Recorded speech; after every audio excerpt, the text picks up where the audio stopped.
The scream shattered the quiet of the night like glass on concrete. David Miller's heart stopped for a second. He had just finished his late shift as a mechanic and was pulling into the gas station for a coffee when he heard it.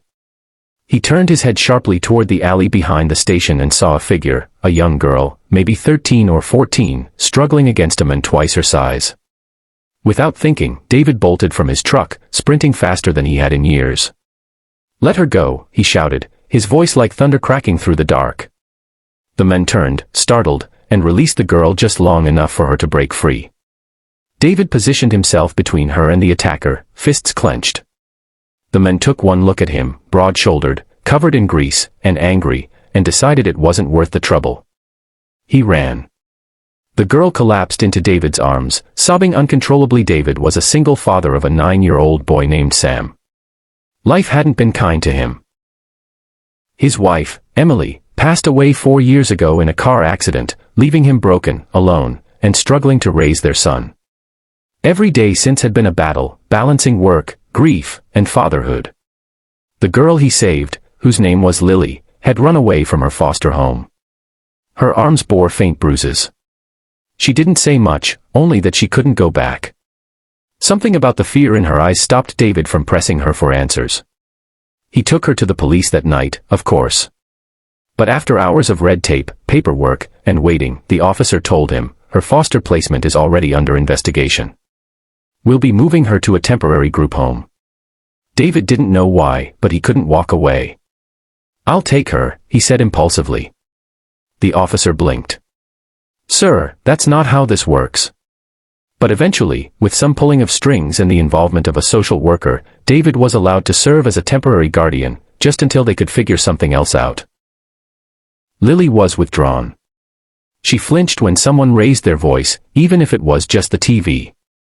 She didn't like closed doors. She barely ate.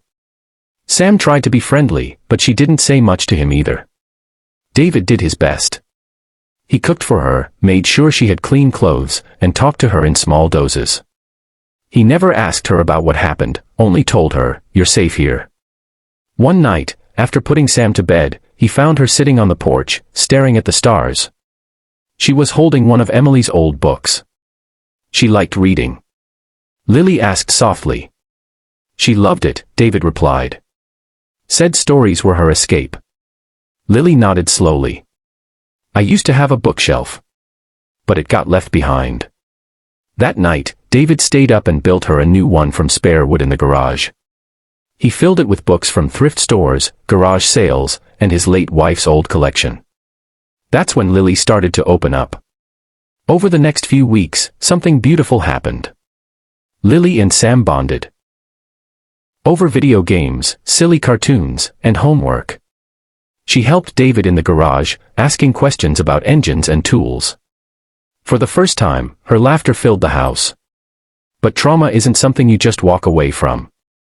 One afternoon, Lily had a panic attack at school when a teacher accidentally grabbed her arm too hard. David rushed to pick her up. She was in the nurse's office, curled in a ball, whispering apologies. Back home, she asked, "Are you going to send me back now?" David knelt beside her. Lily, you're part of this family. I don't send my family away. Her eyes welled up. She didn't speak, but she didn't need to. Months passed. David filed for official foster status. It wasn't easy. He faced questions, inspections, paperwork. But he didn't back down. He wasn't going to lose her. Then came the court hearing.